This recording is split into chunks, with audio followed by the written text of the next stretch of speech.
behisob 100 risola.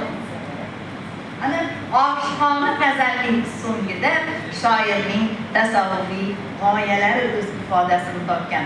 Biz bu fikrni tasavvufiy g'oyalarning shoirning boshqa g'azallarida ham ko'ramiz. Mana nibois ersa vasl yo'linda hiyron sabr qildim, tavakkul aylamon anga yetmakka umidim bor deydi. Tasavvuf yo'liga kirgan inson Alloh jamoliga erishishni maqsad qilgan insonda sabr toqat tamkin bo'ladi. Solihning eng asosiy fazilatlaridan biri bo'lmog'i, sifatlaridan biri bo'lmog'i lozim. Tavakkul esa ana shu tasavvuf yo'lidagi ma'lum bir bosqichlarni, maqomlarning birini ifodalaydi. Ve Bobur-nomada aytadi, Alloh ne desa o'sha bo'lur, banda faqat tavakkul qiladi. Endi shoirning mashhur rivoyati bor. Har kimki vafo qilsa, vafo topqusidir. Har kimki jafo qilsa, jafo topqusidir deydi. Bu Qur'onning Niso surasining 123-oyatidagi fikrlarga hamohang. Oyatda nima deyiladi? Kimki yaxshilik qilsa,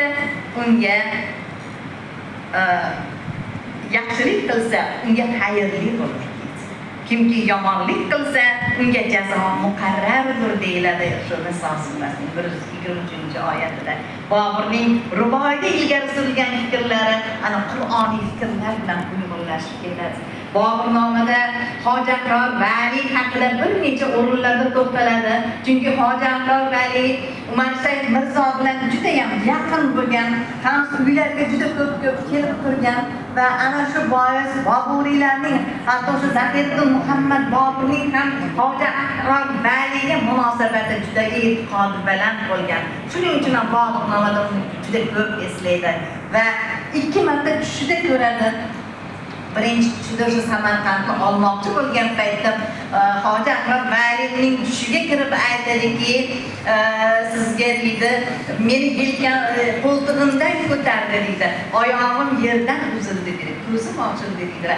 Ertasiga ertalab Samarqandni oldim. Ikkinchisida dushmanlar, raqiblar deydi, bu yurib o'rmonda o'zi qolgan bir dushman kelyapti.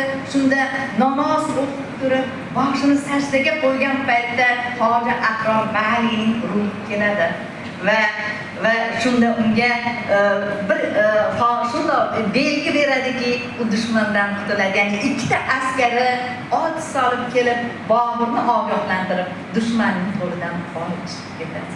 Ana shoirning g'azal ruboiylari, Bobur-nomasi, hatto o'sha Hoji Akror Valining tasavvufiy ruhdagi Volidiyya asarini tarjimasida ham shoirning diniy, tasavvufiy, islomiy qarashlari juda ham go'zal tarzda, yorqin tarzda o'z ifodasini topganligini ko'rishimiz mumkin. E'tiborlaringiz uchun rahmat.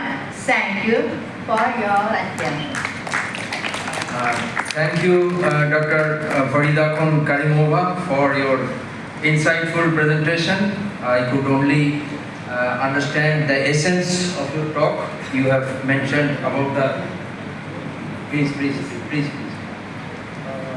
Just briefly what she told in her talk.